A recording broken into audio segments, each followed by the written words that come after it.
Good morning, everybody. It's 8 a.m. I saw my alarm just go off on my computer. Welcome to Grand Rounds. We are excited in the Division of Hospital Medicine, excited to host Dr. Gopi Astik today from Northwestern University in the Division of Hospital Medicine.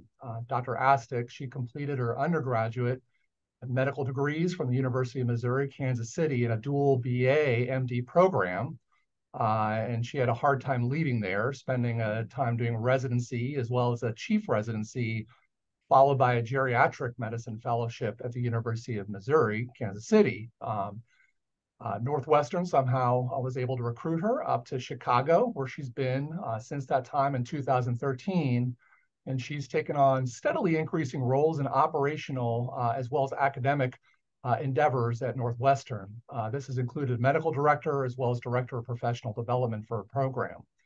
Dr. Astik is well known among the community of hospital medicine, playing a national role in annual conference committee for many years, playing leadership role in COVID-19 pandemic, and as well as a contributor in the Home Run Reengineering Network for Hospital Medicine, a research and collaborative network around the nation.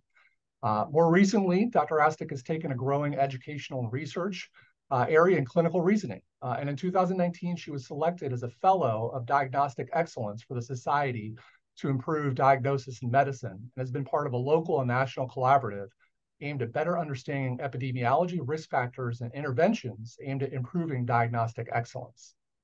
She's been increasingly recognized as a particularly important player, and this is an particularly important area in quality and safety that was previously under-recognized in the IOM reports, which had a great focus on medication safety, but less so on clinical diagnostic safety. However, this is an exciting area for hospital medicine and quality and safety, and we look forward to hearing Dr. Astik today. Thank you for being here, Dr. Astik, and we really look forward to this. Thank you so much for having me, and thank you for that great introduction. I love working with a lot of people from your group on different research throughout the year, so I'm excited. I hope some of you are on. So I'm really excited to present this research that we've been working on for the past couple of years, really called Whatever Happened to That Patient, Diagnostic Error and Clinical Reasoning Feedback for Clinicians. And I think whatever happened to that patient is something that we hear in our workroom a lot. I anticipate you guys do it your workroom as well, that when people come back on, they're kind of like, oh, what happened? As hospitalists, we work shifts or we work weeks, and then we sign off, and we often don't know what happens with patients. So I'll explain the reasoning, the background kind of into this work and how I got interested in it, but also to say, like, I never planned on being a researcher. I really wanted to see patients. I really wanted to teach or educate, and really got into research because of a patient story, which I'll also share, but also to make research more accessible for everyone. It's definitely something that's doable. I'm not a researcher with a capital R. I don't have any of those credentials like some people in your group probably do, but I enjoy it. I'm very inquisitive. I'm also very chatty, so we'll get through this hour, and then I'm hoping there's time for questions. I think this is my disclosure side. I also have a separate one, but nothing really to disclose. The objectives of this talk, to review the background of diagnostic errors in medicine. We'll go through a little bit of literature review, describe the process of our current research into errors in hospital medicine, summarize some of our initial findings and type of errors and the feedback provided, explain future plans for this research, and kind of discuss some potential solutions. And ideally, you can open it up and see if anyone else has any other thoughts. Again, no disclosures. I have had some funding in the past from the Doctors Company for some of this work, along with the Society to Improve Diagnosis in Medicine, which is a great organization for anyone that's interested in this kind of work. It's a smaller organization, but they do have a fellowship where the mentorship from that group was imperative to my research. There's no way I would have been able to do this project without them, but also the continuing kind of leadership, sponsorship, mentorship that I've received from them. And so if anyone's interested, I'm happy to talk more offline about that. I also dabble in photography. I'm not going to say I'm very good, but my photos are spread out throughout the presentation, so I hope it makes it a little bit more colorful for all of you. Starting off with this one. This is how Chicago will look soon enough, and I will be sad, but at least it's pretty. So this story starts back in 2017. I'm a hospitalist, just like most of you, and we switch on and off every 7 days. I was on service on my own unit. I was a medical director on this unit. And so it was a unit that I felt very comfortable with. I had a patient who was his like early 80s, had come out of the ICU. He'd come in with influenza A, had a complex medical history, including like hypertension, diabetes, like the gamut of cardiovascular issues, along with a history of like brain aneurysms, and had previously had like a head bleed. Um, he was, kind of getting better from influenza, had come in, fairly like a little hypoxic, and was in the ICU, kind of septic, and then now was slowly getting better. Was still hypoxic, was still feeling short of breath, was still kind of coughing. And I took care of him for a couple of days, and he was kind of like slow. He was like a slow wean, right? Eating PTOT, may need some placement. We'll see how he goes and how much better he gets. And there was some discussion back and forth about some of his complex issues, but in general, he was just getting better from the flu. And I switched off of service after Sunday, handed service over to my friend, who took over. And then I came back in on Tuesday to run interdisciplinary rounds, because our unit medical directors run interdisciplinary rounds usually a couple days a week. And they were discussing a heparin drip for this guy. And I was like, wait, we discussed this at length, because he had this head bleed in the past, and neurosurgery said there was, the risk of anticoagulation was higher than the benefit. So we decided not even to give him like, sub-Q Lovenox at that time. And my colleague looked at me and said, this patient has a huge PE. And I was like, oh, okay. And he kind of played it off. I'm super cool. Went through the rest of rounds just like normal. And then afterwards went and like looked through the chart, and I realized that this patient had gotten a little bit more hypoxic while I was on. Like, he was previously on like 2-ish liters when he came to the ICU. He was on about like 4. He'd been a little bit more tachycardic as well when he came out of the ICU. He was probably actually, like 90s, maybe low hundreds, and he'd gotten up to like the 120s, and sinus attack. But I didn't see that on the vitals, and this had been going on when I was there too. And he'd been reporting shortness of breath, but he was also getting better from the flu, and it didn't seem like it was much worse than before. So very clearly, I realized that I had misjudged this and really thought this was just the flu, and I'd missed a PE on this patient. Of course, felt terrible. But I think the bigger problem was the fact that my colleague who took over for me was a very good friend of mine, and actually ended up being a co-investigator on the study. He didn't feel the need to tell me, and didn't feel like that I, not even like, haha, you missed it, but it didn't even cross his mind to say like, hey, did you think about a PE on that patient? So like, I always think I leave service and I'm like, killed it. I nailed that. I'm so good. And like, how often is this happening? Because if I had to pick off my service, which patient was I worried about? It was not this guy. I was not worried about him having an error. I was not worried about him really getting worse, because he was just like a PTOT placement kind of thought, until he gets off oxygen. So that really got my wheels turning about like, how often is this happening? How often are we missing diagnoses on like stable patients? And also like, how often in general do errors happen? I never really thought about errors. I didn't think I was perfect, but I thought I was close, and I didn't think that there was that this was happening a lot. So looking into diagnostic errors, the diagnosis is really a failure to establish an accurate and timely explanation of the patient's health problems, and or communicate that explanation to the patient. Part B of this definition was kind of added a little bit later, which I think is definitely important, but the purposes of this study really focus on part A, was really like the accurate and timely explanation of the patient's health problems. And there's different types. There's a delayed diagnosis, so more the timely part, a case where a diagnosis should have been made earlier. A wrong diagnosis, where an original diagnosis is found to be incorrect, but the true cause is discovered later. Or a misdiagnosis, where a medical complaints are not really explained during an encounter. Again, the purposes of the study really focus on part 1 and 2, like the delayed and the wrong. The misdiagnosis stuff is often kind of, if we think about from a readmission standpoint, some of those cases, but we are really focusing on one encounter, so really delayed or wrong diagnoses. Diagnostic errors are prevalent and costly. Like this, from 40 to 80,000 U.S. hospital deaths annually from misdiagnosis. 5% of autopsies reveal lethal diagnostic errors. And then diagnostic errors, not surgical mistakes or overdoses, are account for the largest fraction of malpractice claims, and the total penalty payouts. So number one, this data is from the early 2000s, which makes me feel really old in thinking that it's 20 years old. So we kind of need to look through some more studies that have been done. This is kind of what was available when I started looking into this work back in 2017, but there's been a lot of work since then. Including Katie Raffles' great paper. The QR codes are on these. I hope they work. I apologize if they don't. But prevalence and characteristics of diagnostic error among like 7-day all-cause hospital medicine readmissions. So looking back at readmissions that come back in, And on this one, they found an error rate of around 5.6%, with the most common drivers being related to clinical reasoning. This was a paper looking at a systematic review of autopsies and diagnostic errors from ICU patients. And this one showed that 28% of autopsies had at least one diagnostic errors. And of those, vascular events and infections were the leading misdiagnoses, about 41% of each in the causes of the diagnostic errors. So this is from this was actually our paper. I'm sorry, I'm completely not awake yet. So this was looking at the prevalence and cause of diagnostic errors in hospitalized patients under investigation for COVID. So these were PUI patients that were admitted, and we randomized looking at patients, like a couple of patients per month that met the study criteria.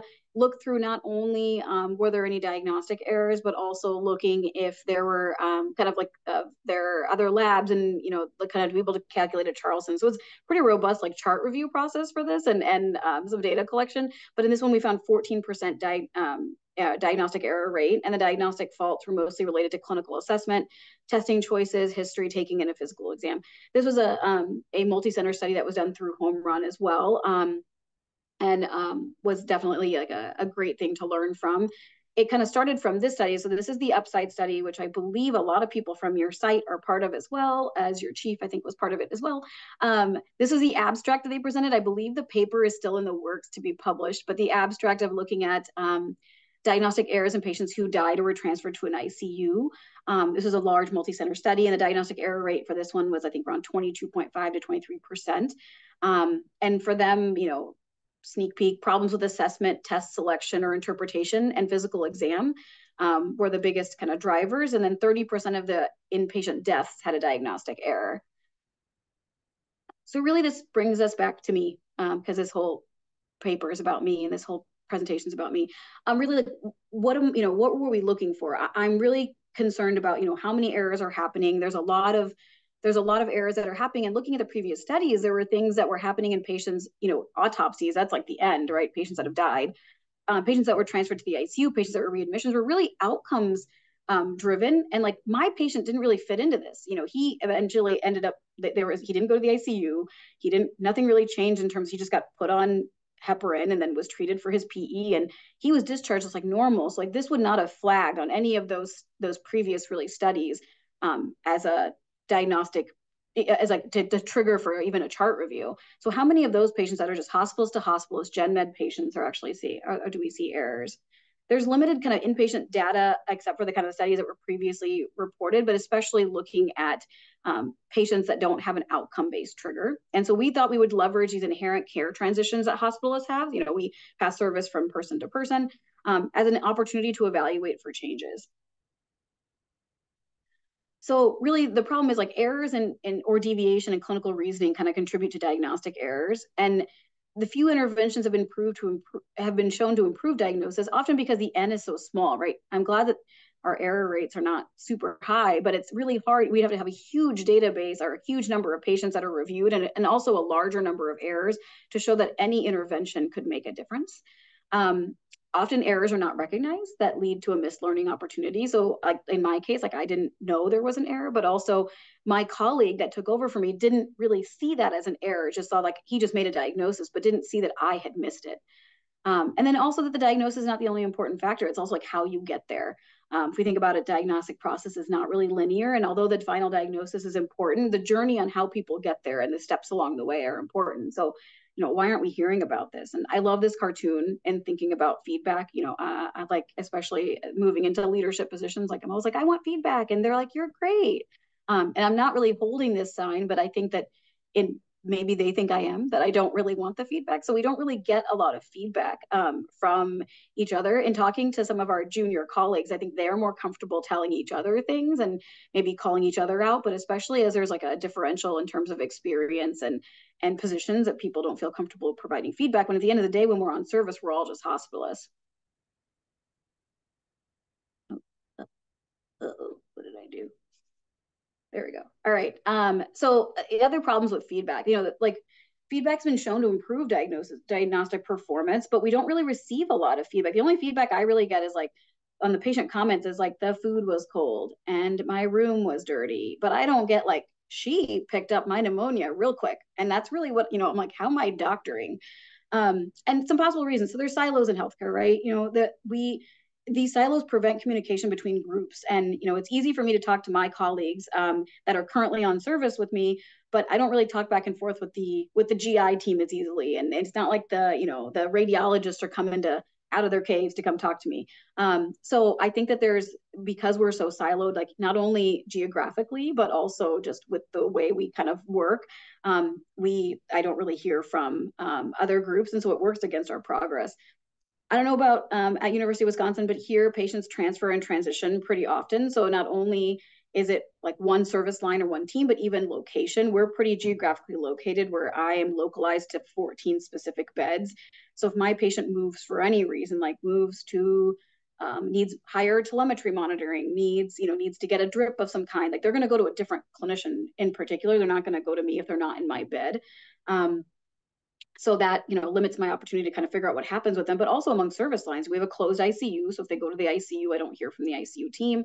If surgery takes the patient for a procedure, and then even if they give them back later, like there's a handoff at that time, but we don't follow our patients if they are transferred to a different service line. Peri-op might follow them. And then also, as we mentioned before, the diagnostic process isn't linear. There's multiple paths to get to one diagnosis, and it's hard to know like when if you can diverge like what's actually wrong. So let's say someone comes in with dyspnea and a cough, you can consider like cardiac causes, pulmonary causes, infectious causes. And if a patient ends up being treated for heart failure and then has pneumonia, like when was the error and how much, like when do you know when an error occurred? And the last really thought of this as concept of situativity. And it really focuses on the impact of the environment on clinical decisions. So this is often what we hear in the retrospective, reviews on cases. It's like, but you weren't there. Like no one involved in this case was really part of this, especially when you choose like an outcome-based thing, like somebody that transfers to the ICU.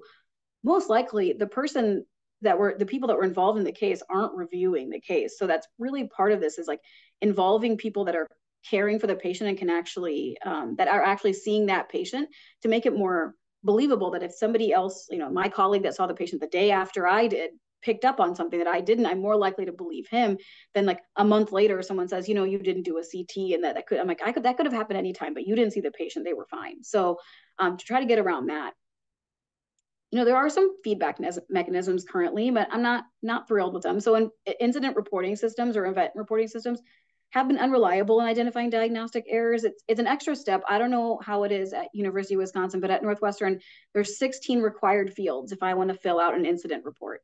And I'm not going to do like more than 2. So like, I'm just not going to do them. Right. I think it's more ingrained in our nursing culture to file like event reports, but like the clinicians rarely do.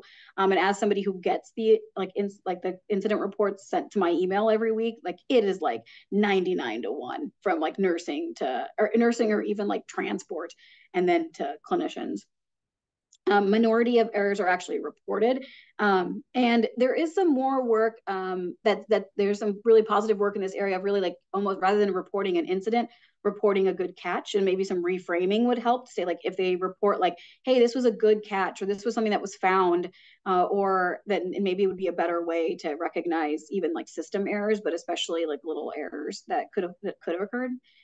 Peer review is useful because it is clinicians reviewing other clinicians' care, but and they understand like local culture and barriers. So similarly, like it's easier for someone who understands how long it takes to get an MRI done at your hospital to know whether the MRI was delayed or it's just that your MRIs take forever. And this is usually protected from discoverability depending on local policies. But this is retrospective and often usually based on an outcome. So it's like a trigger based, whether it's like risk or whether it's a patient outcome or something that triggers a review. M&M conferences are often are always retrospective as well, and can kind of not be the most actionable to prevent future errors, because it often leads to a lot of pointing around at people in terms of blame. And the mortality review is like purely retrospective review of a case with like the worst outcome. So it really skews the way you're looking at a case because you know the outcome of the case. So there's, I was looking at, are there any examples of how feedback has really been given, and is there any way that's been done? So this project was done, I believe, at like 9 centers. It was led by Kathleen Lane at University of Minnesota. but there were a bunch of sites, including UMKC, my alma mater, that was part of this. And this is really improving resident feedback on diagnostic reasoning. So they really looking at night float admissions, providing feedback using the EHR, like using their secure messaging system to say really if diagnoses changed.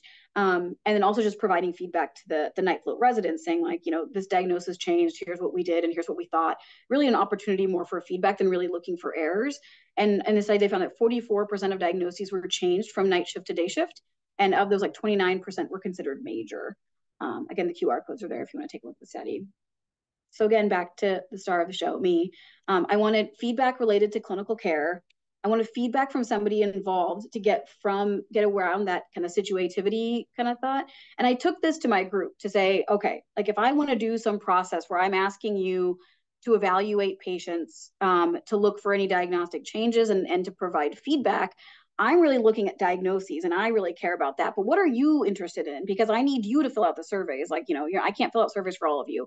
So what feedback are you looking to either get or give? And the group came back with, they really wanted to both get and give feedback on notes, handoff, and communication. I don't know about you, but I have a couple people in my group who write really interesting notes. And so if I start on service, I have to change everything about them. And so I would love a way, but I feel like people feel very strongly and very like, I don't know, very like possessive and like comfortable with their note type. So I feel like providing feedback on notes can be a little dicey because it's like you're telling them that everything they do is wrong. And people are just not thrilled about it. So we were looking for a way to do this anonymously to provide some feedback on notes, also on handoff. Some people's handoffs are very lengthy. Some people's are too short. Some people have it just right. And then also communication, especially with like patients and families. So what I really wanted to see was how many diagnostic changes do we see on care transitions from one hospital to another? How many of these changes are errors? And are there trends in the types of errors and causes? So we started this back in 2019. At that time, our service was around 70 physicians. Now we're like 109. 7 on, 7 off service, verbal handoff. And we did it on our inpatient non-teaching general medicine service. So 7 service lines on hospital day 2 through 5 only. So only patients that had been in the hospital for between 2 and 5 days at the time of care transition. And the reason for this is we didn't want the patients who had been there for a long time, whose plans were kind of set and were, often waiting placement or waiting a procedure, and kind of like their diagnostic process should be complete on those. We know there's some patients we probably missed that were still kind of having diagnoses kind of worked up at that time, but really we were looking at early in the stay, and we didn't want the hospital day 1 because we wanted the clinician. We have a rounding and admitting model, so we wanted the person handing off service to be able to round on them for at least a day. Think about them as for at least a day before they hand the patient over. We excluded our observation lines because those are kind of shorter length of stays anyway, our oncology line and our teaching services in this phase. The methods were, we created a questionnaire in REDCap that really asked about changes in diagnoses. I'll show you the survey, but really asked if there was a change in the diagnosis and asked for the pre-diagnosis, the post-diagnosis, and then asked if this change was due to disease evolution, diagnostic refinement, or a change in diagnosis. And that really comes from the LOOP project that I previously posted on a slide. This is what they use in that study to describe the diagnostic change on whether it was any of these. So disease evolution, where like the disease kind of changes and, like they develop more shortness of breath, or they develop fevers. Diagnostic refinement, meaning like a test came back that made the diagnosis for you. So the CT came back that showed the diverticulitis. And then a true change in diagnosis is like not that the disease evolved or anything came back that made it, but you really believe that on assessment of the patient, they had a different diagnosis. And then, the 2 stars at the bottom are to remind myself to tell you that we also asked about change in treatments and consults, just because we wanted to see if there's any changes in plans. And then this is where we asked about documentation, communication, handoff, and then we had an open box for any feedback they wanted to give that would be anonymous as well. So this is how the survey looked. So, this happened in 2019. We kind of had to change the survey in 2020 and add this question about COVID status as well. But really asked about like this question is related to Jane Doe. To what extent did you change the main clinical diagnosis? And we really went through wording of this pretty clearly that this is not about CDI and about like changing from fever and leukocytosis to sepsis, but really did you change the diagnosis, not like the wording. And then if they did change a diagnosis either to some or to great extent, then it asked what was the initial and what did you change the diagnosis to? And then similar, the questions below. We piloted a survey with a few people first, kind of got feedback, and then started the process in like March of 2019. So this was kind of the questions that we asked that the team wanted about like handoff. So patients and families were informed of the plan when I assumed care. Handoff I received contained all the necessary information. And then I needed to revise documentation when I assumed care. So if they said agree or strongly agree to the revising documentation question, then it asked if it was because of inaccuracies, irrelevant data, or preference, just because that was a question that was asked. And then everyone received this open box for anonymous feedback. And we made it a forced function. I know, not the nicest, but the survey took less than 5 minutes to fill out. But really, we wanted them to provide some feedback to them, regardless of what it was. And some people were more robust with their responses, and some people were like, 3 words. I love process maps, so I have to show this, but I'll explain this and make sure everyone understands. So the main thing is the hospital is coming on service. So let's say I'm handing off service to Ed. When Ed comes on service, he is going to he's going to get all of my patients, right? But we're going to randomize, and the survey is only going to contain up to 1 to 2 patients that are between hospital day 2 and 5, and he'll receive that survey on Tuesday. That'll ask about these specific 2 patients. Did you change any diagnoses on them? And if he says no, then any other feedback he gives me about the rest of those questions just goes on to my feedback form. If he says yes, he did change a diagnosis, then all of those cases were uploaded to a separate kind of red cap where we had our case reviewers. We had 2 independent reviewers reviewing every case like on their own using the revised Safer DX tool, which I'll also show. And if there was, they were kind of trying to adjudicate whether there was a diagnostic error and whether there was harm. Again, if there was no error or harm, still the feedback was provided to the patient that the diagnosis was changed, or to the hospitals that the diagnosis changed. And if there was an error, it also was provided to the hospitals that there was a diagnostic change and an error. And then leadership was really only provided trends. And this was kind of, IRB stipulation, but also this is something that we definitely wanted to do. I have another slide to make it a little bit easier. So we identify patients transferred from one hospitalist to another weekly. We survey the hospitals assuming care for diagnostic changes and then for feedback. Evaluate how many of the diagnostic changes are errors, and then we compiled feedback on changes and errors for hospitalists, and then just compiled trends for leadership. Is there anything else I need to do? And we provided individual feedback forms, which I'll also show. So again, if there was no diagnostic change, they just received the feedback. If there was a diagnostic change, it was reviewed. If there was an error, they were still provided the feedback, and the type and error were de-identified for any leadership. So no one outside of the study group knew any direct patient information. And that was actually something that we'd asked our team in terms of like the cases and the errors, was like they really wanted everything to remain anonymous. So in terms of the feedback provided, the hard part was that also had to remain de-identified, that we could provide information about the case and really synopsis of the case, but we couldn't provide the MRNs, because that was something that the team at the beginning of the study felt very strongly about, that they didn't want it to be able to be traced back to them if they turned in an error. I think that speaks to some issues with feedback and culture with the division that kind of changed over time, but that was one of the things with the feedback. So for the chart reviewers, they were all trained in 30 curated cases.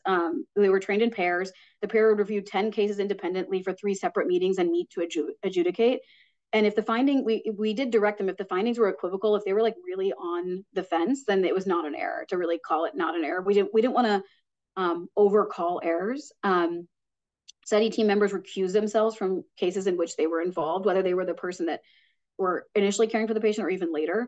And then if 2 assigned reviewers didn't agree, we had a tiebreaker. And the division leaders, except for really me, were not included in any chart review, so they were not allowed to really be part of the project, except for like the de-identified data. My chief was able to see that because he's one of the mentors.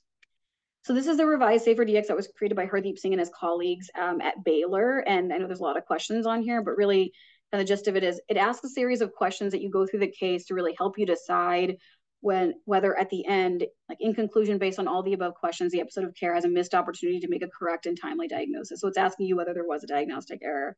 This one that you kind of are supposed to put in scores based on number. We just ended up making it like a Likert score.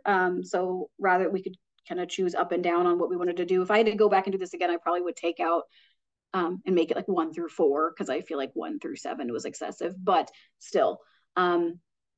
the main part about this was really this open box for at the bottom where the chart reviewers were asked to type a synopsis of the case and their reasoning for why something was an error or wasn't an error, and really like to really think their clinical reasoning, because I knew that with the number of reviewers that we had and we were going to be looking at all this like later and kind of adjudicating later, I wanted to have a good synopsis of the case in there.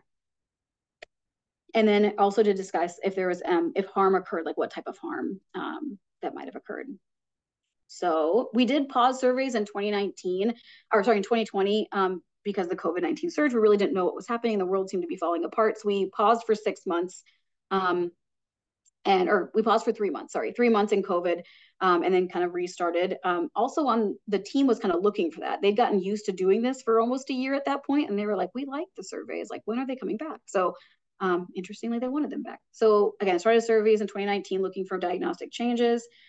We had 641 total surveys with a 97 response rate. I'm very proud of that response rate. A lot of social capital was used on getting those response rates done, but I think the team was also very invested in this project and really interested in finding out things like, we were like, if you want feedback, then you probably need to give feedback. So it was a little bit of a pay it forward mentality. There was 1,011 patients that were evaluated with diagnostic changes in 18% of cases. Any guesses on the diagnostic error rate? We can put it in the chat. I think you guys have chat abilities if anybody would like to guess. I would play the Jeopardy sound, but I'm not going to. I'm going to give people, let's say, 10 seconds to put in 7. Thank you, Dr. Schnapp. 7.2%. All right. 10%. 18. All right. I recognize some of these names. All right. Thank you, guys. All right. 10, 10, 18. All right. Diagnostic error rate was, oh God, of course, this is not going to work now. 5.8%. So a little bit lower. I have to report this as a minimum error rate since this is based on the triggered review of a subset of cases. But again, we'll go, looking at the previous studies that I mentioned that had higher error rates. It was also based on outcomes. So patients that had gone to the ICU or patients that had transferred, but really looking hospitals to hospitals, like prospective kind of reviews. This was, thank you, the 12%, I just saw that. It was 5.8%. And I'm going to ask more questions, so keep your chat fingers ready. Any guesses on which specialties or what kind of cases had the most errors? So thinking like cardiology, nephrology, like which had the most types of errors?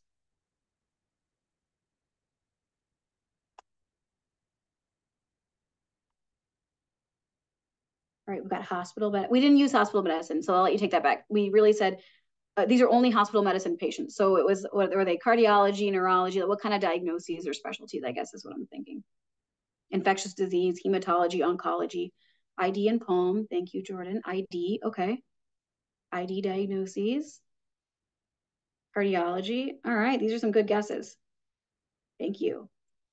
I appreciate you guys being on the chat this morning. So this is kind of the breakdown. So cardiology and infectious were numbers 1 and 2. So good job, everyone. Followed by, interestingly, GI, then VTE, nephrology, and I'll go through some of these cases as well. Any guesses on the most common diagnoses that were missed?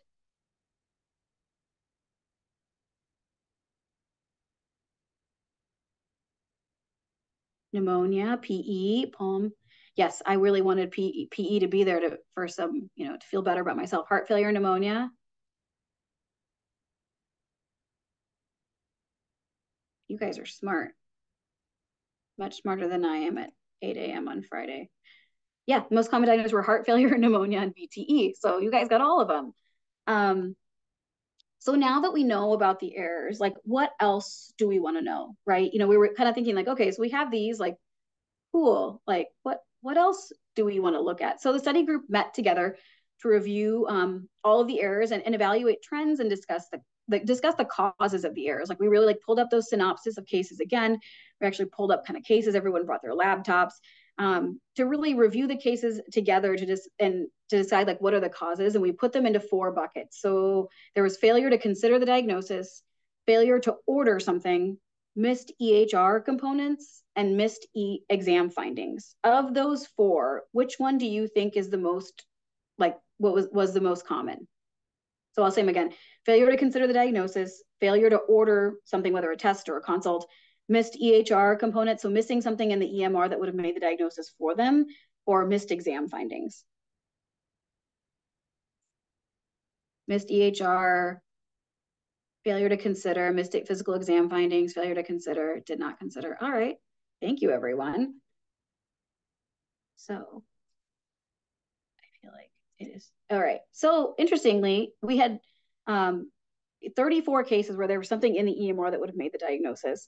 12 where it was a fail to consider the diagnosis, 12 failure to order, and 10 missed exam findings. So there were some cases that could have had more than one. This is why it doesn't add up to the total number of errors, but we were very caught off guard with how many times like the missed EMR components kind of came up. So we created these buckets. We had people go kind of review the cases by themselves and then put them in their bucket on their own. Then we came back to adjudicate together.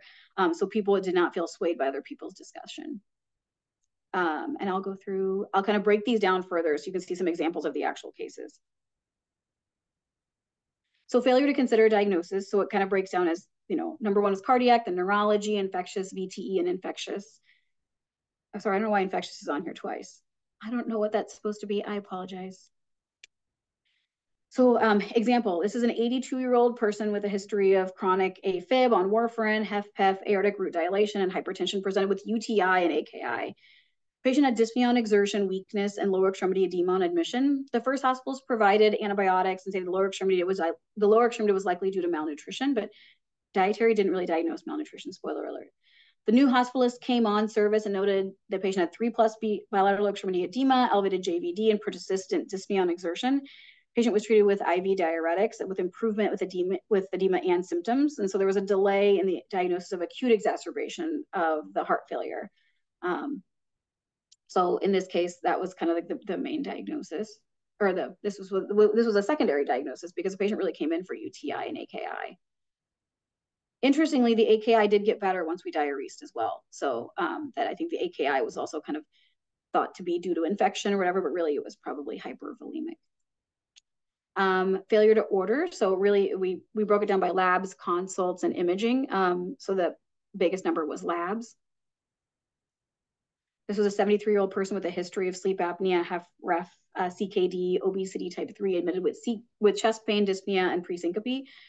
Patient reported her substernal chest pain came on suddenly 6 days prior to admission and was dull but constant, intermittently pleuritic. Troponin was normal, heart rate was 105, a little hypertensive. EKG was sinus tach, but no acute changes. The first hospitals ordered a nuclear stress test, which couldn't be done over the weekend.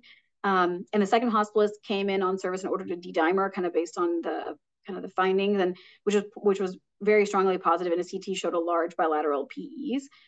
Since her chest pain had been present for 6 days and had a pleuritic component, a D-dimer should have been checked earlier, and so that there was a diagnostic delay / error, kind of looking for the diagnosis of PE.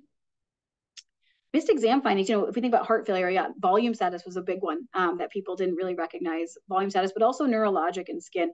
I didn't use a volume status exam, but I did, I guess the first case kind of showed the JVD, but I did one with skin. So a 41-year-old person with a history of recent COVID infection, diabetes, PE, admitted with sepsis. Patient had weakness, leg swelling, fevers, chills at home. White blood cell count was 14, lactate was 4, AKI, ProCal was 2.28. Northwestern is a big ProCal place. Tachycardic at 110 and mild hypotension, which was responsive to fluid. Patient was placed on broad spectrum antibiotics that were de-escalated 24 hours later because they did like a pan CT, chest, abdomen, pelvis, that were all negative. UA was negative, chest x-ray was negative. The new hospitals came on service and noted significant right lower extremity erythema, excoriations, and purulent discharge. The patient stated this had been present since admission and also was noted in nursing flow sheet and on the ED exam. Patient was diagnosed and treated for purulent cellulitis with improvement in labs and symptoms. And so there was a delay in the diagnosis of cellulitis. The first hospitals never even mentioned the skin or any of the erythema or any of the skin changes. Missed EMR component. So this really broke down in terms like history, imaging, vitals, labs, and kind of across the board, but history especially. 35-year-old patient with a history of sleep apnea, obesity, hypertension, presented with dyspnea, cough, and fevers, and found to have COVID-19 without hypoxemia. was admitted and started on ceftriaxone and azithro for possible superimposed bacterial pneumonia and supportive care for COVID. Patient with mild improvement over 3 days prior to handoff. And the second hospitalist noted that the patient had persistent hyperglycemia between 200 and 300 on chem panels with no steroids because the patient did not have hypoxemia and or a history of diabetes. So an A1C was ordered and returned at 9.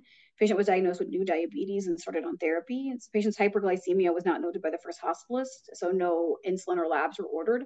And the glucose is always on the chem panel, but I think it just wasn't recognized. But again, this was a secondary diagnosis. The patient came in for COVID and cough and fevers, but the diabetes wasn't really recognized.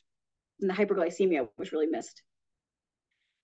Another example, a 65-year-old female with a past medical history of recent ESBL cystitis, CKD, history of submassive PE and bilateral lower extremity DVTs, presented with generalized weakness and leg swelling. Chest x-ray showed non-specific bilateral opacities, and CT showed PE. There was mild hypotension on vital signs, an exam with bilateral lower extremity edema, but the BNP was at baseline. The patient was treated with new heart failure and given diuretics with worsening of renal function and little urine output for 2 days. Second clinician stopped diuresis and Dopplers, did Dopplers were positive for acute DVTs. So this was actually from the synopsis from the reviewer. Given the patient's history of DVTs, DVT should be considered as a cause of a worsening lower extremity edema. The patient's chest x-ray did not reveal pulmonary edema. Her BNP was not significantly elevated, so there weren't other objective findings of heart failure. The patient received unnecessary diuresis, which worsened her renal function. So we really used the synopsis and the feedback from the clinicians to provide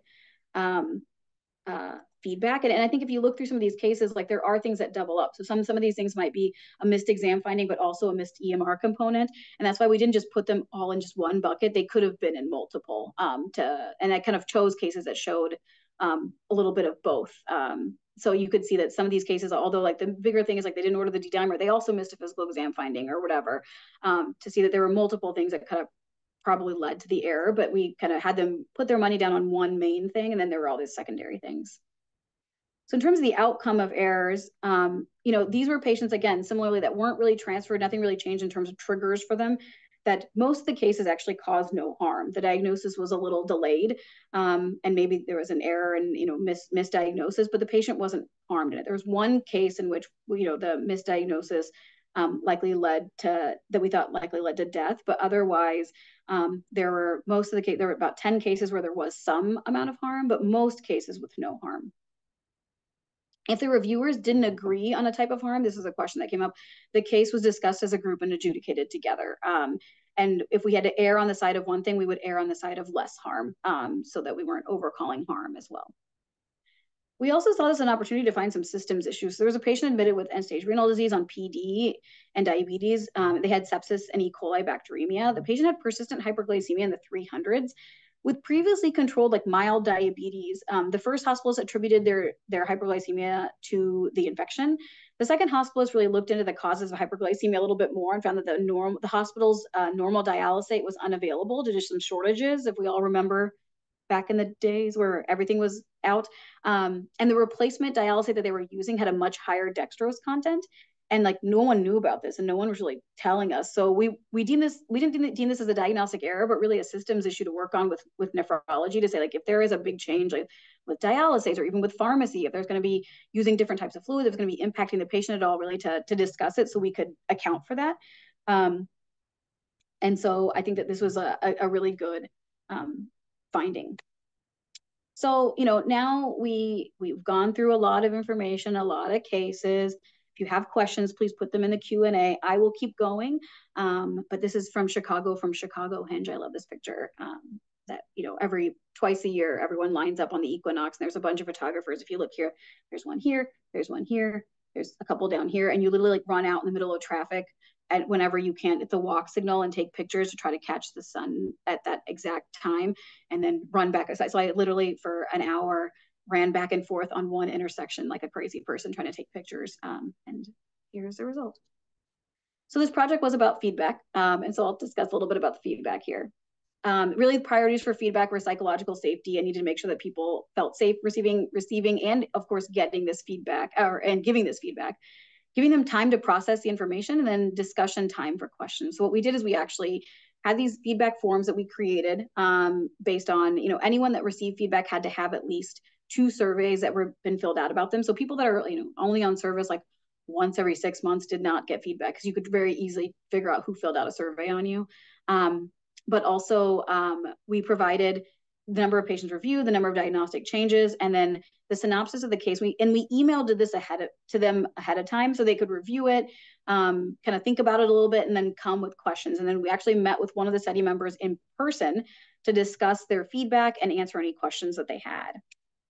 And ideally, the person that met with them was somebody that reviewed a case where if they had an error, that person met with them. So the second case on here about somebody who they kind of missed like hypoperfusive heart failure, and the patient had to go to CCU for dobutamine. The person that one of the people that reviewed that case in particular would meet with this person to discuss, so that even as somebody that met with patients, or met with hospitals, I had to review the cases before I went, knowing that they were going to have questions about the case. This is also the feedback that they were looking. So higher is better on all of these. Like, patients and families were informed of the plan. Handoff contained all the necessary information and quality of documentation. So this was related to the division average. And then also the note revisions were due to preference. And then the other comments, which this was like, I think my favorite part of the study, was that most of the comments, like I think I chose kind of snarky ones to put in here. But in general, like I want to say 95% of the comments that we got were like positive. Like, you did a great job. The family was so happy. You were so nice. Or like, they really missed you after you left service. Or, thanks for your notes. They were succinct or whatever. And most of the feedback was so positive. Not that I don't think my group is positive, but I forget. And so most of it's positive, but then some of these could be a little snarky. Notes written with problem priority rather than stream of consciousness. That's a little harsh. Caution with diuresis. One patient had a bumped creatinine for 2 days and was dry. This was also a place where some people put in feedback on patients that weren't the ones we surveyed on.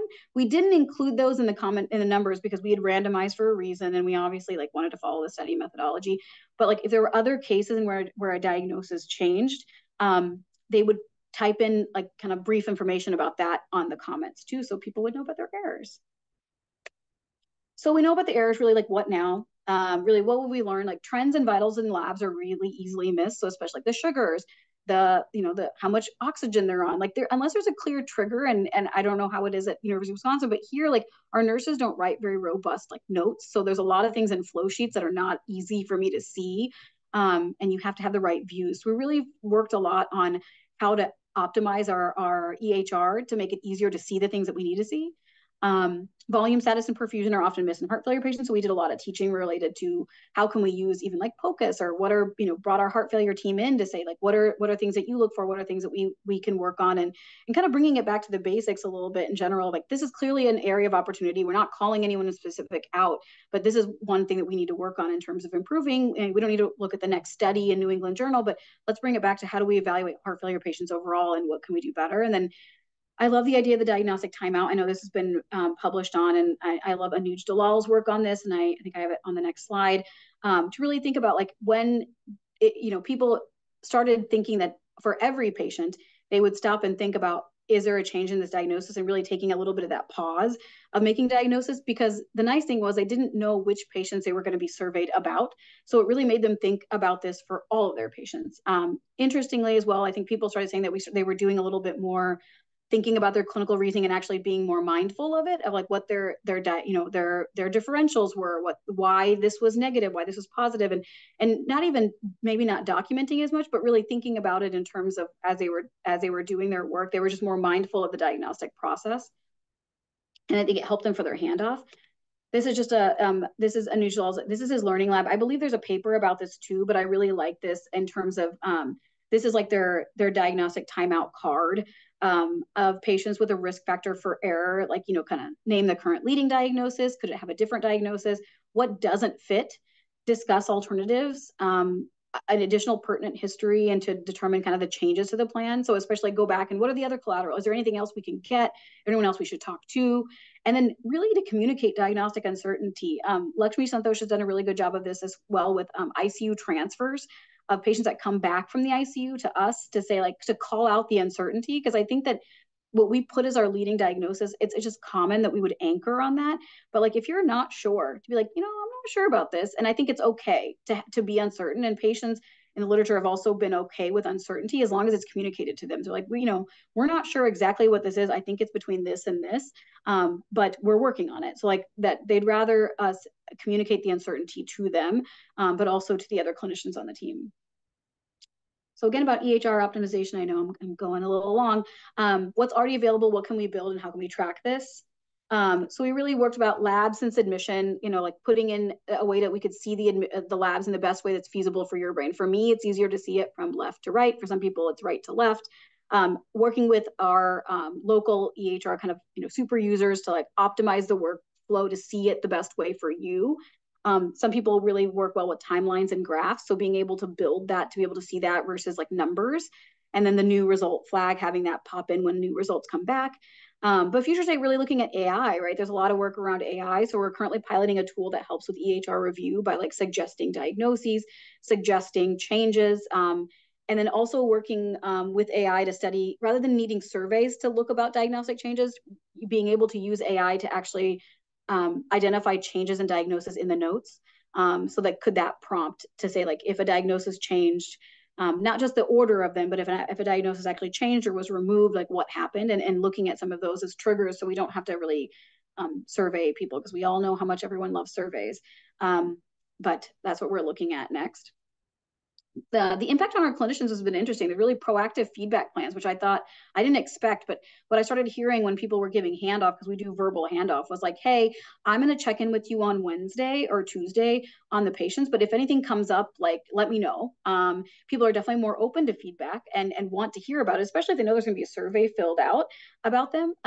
They want to hear it. They'd rather kind of know about it anyway. And then we actually, interestingly, we're doing some qualitative work on this. People felt less anxious because they said that they were often leaving service and like checking the lists. And I still check the next morning and check to see what happened. But they're like, if I'm going to receive feedback, and if I know that if something changed or something went wrong, or even if whatever, my colleague, I'm going to check in with them on Wednesday.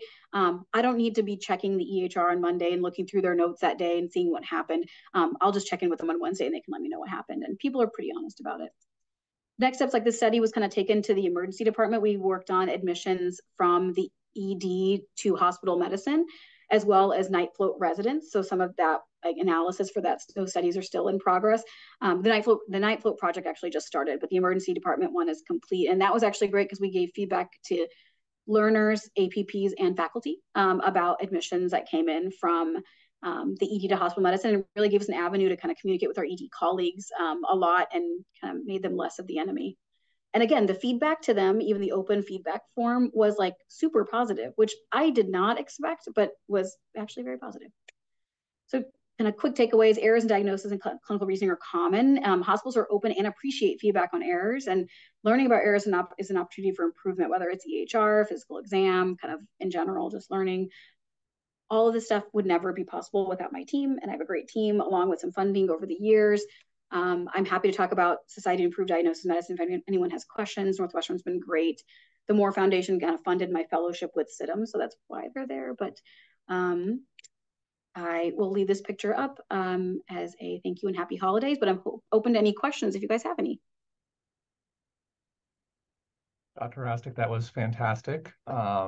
Thank you so much for presenting something that we all do. We all make diagnoses. So this is something that's probably near and dear to everybody on this call. A couple of questions have come up. One is just many of the diagnoses that you presented appeared to be secondary diagnoses. Dr. El-Shahir wanted to know what was the breakdown between primary and secondary diagnoses of the errors? That's a good question.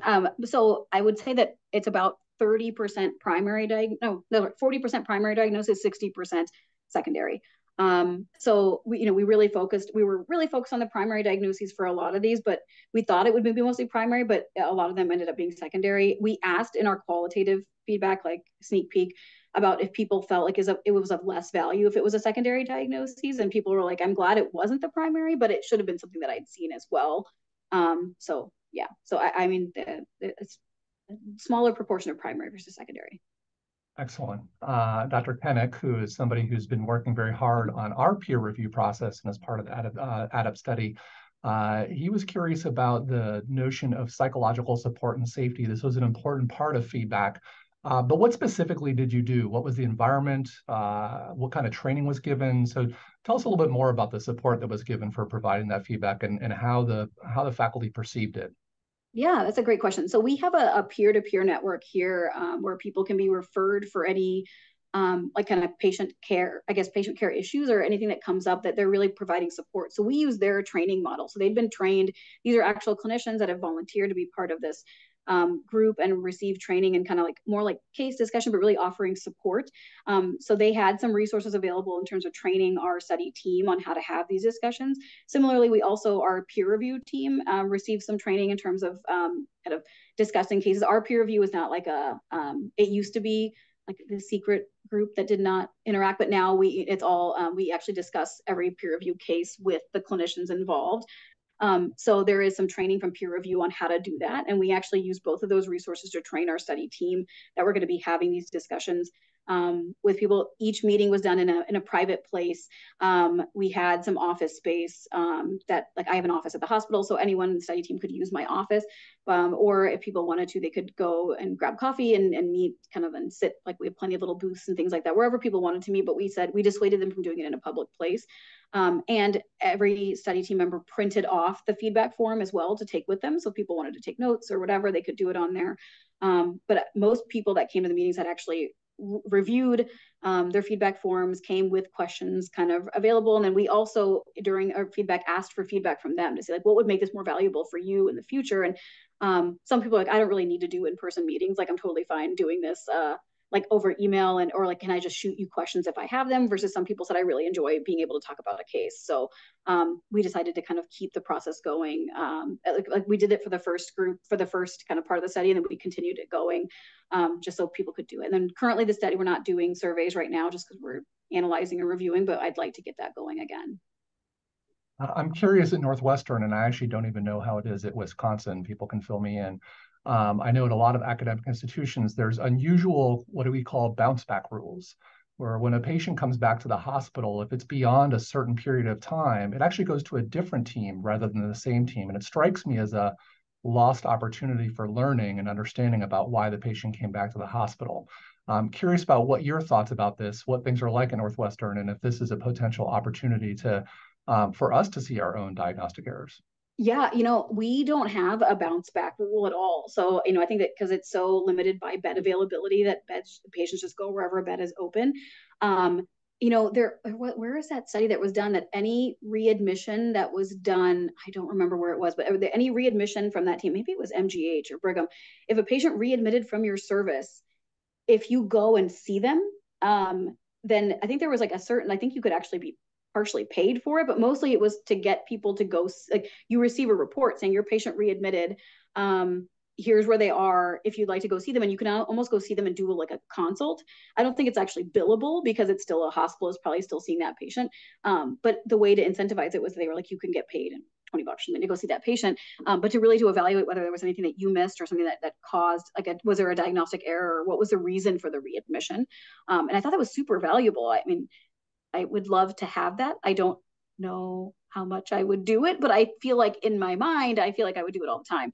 I think that's such a value, that's such a loss that we have, that patients are often admitted somewhere else. And so you're not involved in the care versus, like, if a patient does come back to me, I'm so glad to kind of pick up where I left off and see, like, what else was there. Gotcha. We just have a couple more minutes left. I'm Mm-hmm. going to throw in one last question. It struck me as the the misdiagnosis of volume status. What's the role of POCUS in volume status assessments, and can we use technology to help in that way? I think we can. We definitely we have a procedure team that's kind of starting here and really training people on using POCUS. I think the hard part is we have a smaller group of people that do it right now, that are really trained in POCUS to be able to use it. But I think there is a strong push towards that, especially with how high our heart failure kind of volume status assessments were off, how many cases there were, that having POCUS readily available and also being able to use it as a diagnostic tool, and that is, would be great. Great.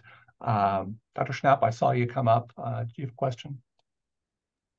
Yeah, my question was in terms of the high error rate due to EMR, things being missed in EMR, it struck me as there's an opportunity for more system approaches to that. And you mentioned alerts, but for me, that seems like a system issue as opposed to a diagnostic error. You want to comment on that? Yeah, I think there's part of it that is, I think it's more like, if it was a systems error, like I think missing including the glucose in your labs or in your notes and not acting on it is different than not knowing where the flow sheets are, right? If it's something that was the nursing flow sheets were different versus like the clinician coming in and being like, his leg is red, no one looked at it. I think that's different than for me that they were more hypoxic and the oxygen demands had gone up and I just didn't see it. Like, knowing how much oxygen they're on is technically should be part of my job, is to know that, but I just didn't see it. I didn't even look at it. And then they were more tachycardic. I didn't see it. That we talked about those cases, a lot, to be like, how much of this is something that should be accessible, and that's why it's really institution dependent. Right, or how to make alerts when vital signs change by more than 20%. Mm-hmm. without making alarm fatigue at the same time. Exactly. When everything's pink, nothing's pink, right? When everything's like when all of them are abnormal, then like nothing looks, my labs are all pink, so it's fine. Wonderful. So Dr. Astik, thank you so much for joining us today. This was a great, enriching grand rounds. Learned a lot. Can't wait to see what else comes from you, as well as Dr. Kanak here is doing similar work. So thank you so much and appreciate it. Thank you. If anyone has any questions, please reach out. And thank you so much for the opportunity. Have a great holiday.